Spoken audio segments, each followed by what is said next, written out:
Monarchy. Monarchy is a political system where one individual has power over all, and all important decisions made surround that individual's desires.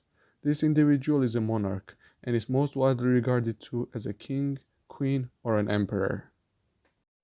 There are different types of monarchies. For example, a limited and an absolute monarchy. In a limited monarchy, the monarch doesn't have much power and might be there just for the tradition or out of national interests. An example can be the monarchy in the United Kingdom, where they have a queen. This particular queen doesn't have any power, and the real power lies in the government, where she has no say, and the decision making and the laws are out of her reach. On the other hand, there is an absolute monarchy, which suits the true definition of the word. In absolute monarchy, the ruler has all the power. As he makes the decisions, he is above the law, and everybody is required to obey his commands. To put things into perspective, it's important to mention a few widely known rulers from the history who can be considered as monarchs. First, Alexander the Great. Alexander the Great was one of the greatest military strategists and leaders in the world history. He was also ruthless, dictatorial, and ambitious to the point of regarding himself as divine. Although king of ancient Macedonia for less than 13 years, Alexander the Great changed the course of the history. One of the world's greatest military generals, he created a vast empire that stretched from Macedonia to Egypt and from Greece to part of India. Alexander also developed a belief of his own divine heritage, which has caused problems with his troops. The Macedonians rejected this idea. However, Alexander continued to insist on his divinity, even casting a godlike image of himself on her coins.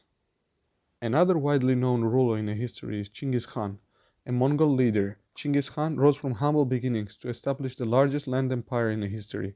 After uniting his nomadic Mongolian tribes, he conquered huge chunks of Central Asia and China.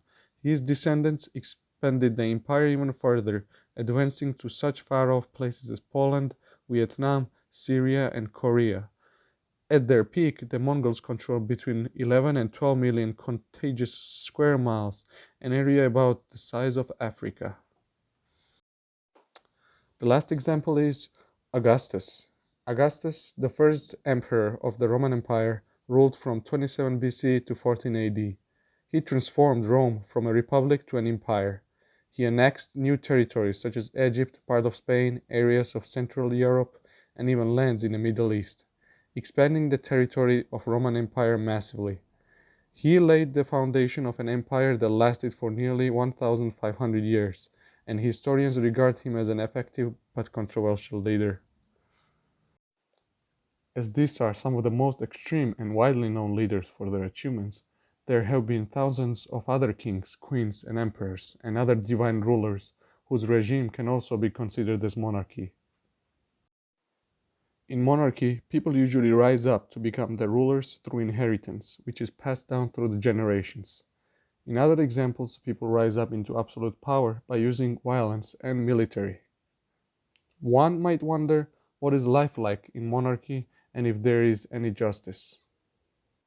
As it can be expected, life in monarchy is completely dependent on who has the power, whether they are a good person who cares about their citizens or a bad person who is self-centered and cares about his riches and expanding territory.